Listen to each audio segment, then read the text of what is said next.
अमरावती महानगरपालिका निवडणुकीच्या पार्श्वभूमीवर अमरावती पोलीस आयुक्तालयाच्या वतीने शहरात भव्य रूट मार्च काढण्यात आलाय।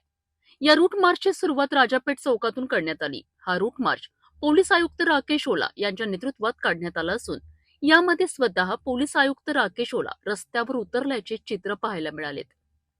राजापेठ चौकातून सुरू झालेला हा रूट मार्च राजकमल चौक, जयस्तंभ चौक, चित्रा चौक, नागपुरी गेट चौक, जमील कॉलनी, महेंद्र कॉलनी मार्गे गाडगेनगर पोलीस ठाणे येथे समारोप करण्यात आला।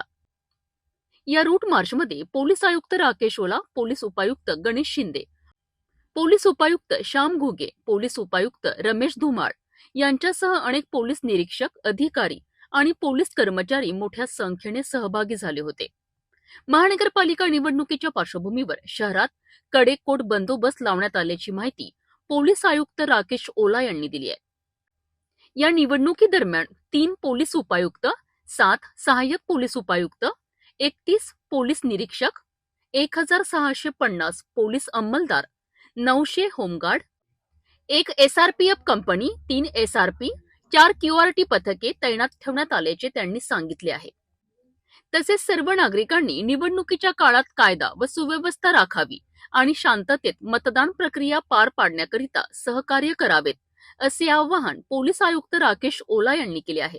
अमरावती महानगरपालिका निवडणुकीच्या पार्श्वभूमीवर अमरावती शहरामध्ये कायदा आणि सुव्यवस्था अबाधित राखण्यासाठी आज पोलिसांच्या वतीने भव्य रूट मार्च काढण्यात येत आहे। पोलीस आयुक्त राकेश ओला यांच्या मार्गदर्शनाखाली अमरावती शहरातील विविध भागांमध्ये हा रूट मार्च काढण्यात येत आहे, ज्यामध्ये शेकडो पोलीस कर्मचारी, अधिकारी दाखल झालेले आहेत। पोलीस आयुक्त राकेश ओला यांच्या मार्गदर्शनाखाली हा रूट मार्च काढण्यात येतो। या रूट मार्च मध्ये पोलीस उपायुक्त गणेश शिंदे, पोलीस उपायुक्त श्याम घुगे, पोलीस उपायुक्त रमेश धुमाळसह अनेक कर्मचारी, अधिकारी दाखल झालेले आहेत। अमरावती शहरामध्ये येत्या 2 दिवसामध्ये महानगरपालिका निवडणूक होऊ घातलेली आहे। अमरावती शहरात महानगरपालिकेच्या पार्श्वभूमीवर कायदा आणि सुव्यवस्था अबाधित राखण्यासाठी हा संपूर्ण रूट मार्च अमरावती शहरामध्ये काढण्यात येत आहे। या रूट मार्च जो आहे तो राजापेठ परिसरातून चालू करण्यात आलेला आहे। राजापेठ पासून राजकमल, जयस्तंभ, नागपूर गेट मार्गे जाणार आहे आणि नागपूर गेट परिसरामध्ये या संपूर्ण रूट मार्च जे आहे समापन करण्यात येणार आहे। मोठ्या प्रमाणात अमरावती शहरामध्ये महानगरपालिका निवडणुकीच्या पार्श्वभूमीवर चोख बंदोबस्त ठेवण्यात आलेला आहे आणि अवघ्या आता 2 दिवसात अमरावती शहरामध्ये महानगरपालिका निवडणूक होऊ घातलेली आहे। या पार्श्वभूमीवर अमरावती शहरामध्ये कायदा आणि सुव्यवस्था अबाधित राखण्यासाठी हा संपूर्ण रूट मार्च आज अमरावती शहरामध्ये काढण्यात येतोय। आपल्याला माहित आहे की आपला महानगरपालिकेच्या निवडणूक परवाच्या दिवशी आहे, त्यासाठी आज आपण शहरामध्ये एक रूट मार्च काढला होता।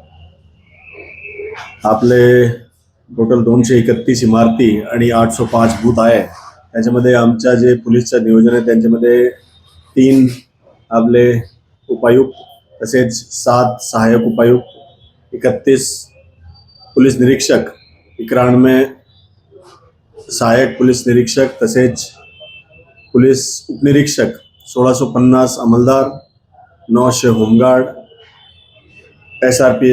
एसआरपीएफची एक कंपनी, तसेच 3 आरसीपी, 4 क्यूआरटी आणि 2 बीडीडीएसची टीम आहे। ते त्याप्रमाणे आपला बंदोबस्त आहे, ते बंदोबस्त आपण लावणार आहे, दूध न्याय आणि चांगली पद्धतीने आपण निवडणूक पार पाडणार आहे। अमरावती शहरामध्ये कायदा आणि सुव्यवस्था अबाधित राखण्यासाठी काय आवाहन कराल नागरिकांना निवडणुकी दरम्यान? त्याच्यामध्ये आपल्याला ते जे कायद्याचं पालन केलं पाहिजे आणि फ्रीली आणि फिअरलेसली आपल्याला मतदान केलं पाहिजे। आपला अमरावती शहर पोलीस दल पूर्णतः सजग आहे आणि कोणत्याही परिस्थितीत कोणताही कायदा सुव्यवस्थेचा प्रश्न आपण निर्माण होऊ देणार नाही। चांगली पद्धतीने सर्वांनी आपली जो मताधिकार आहे त्यांचा प्रयोग केला पाहिजे।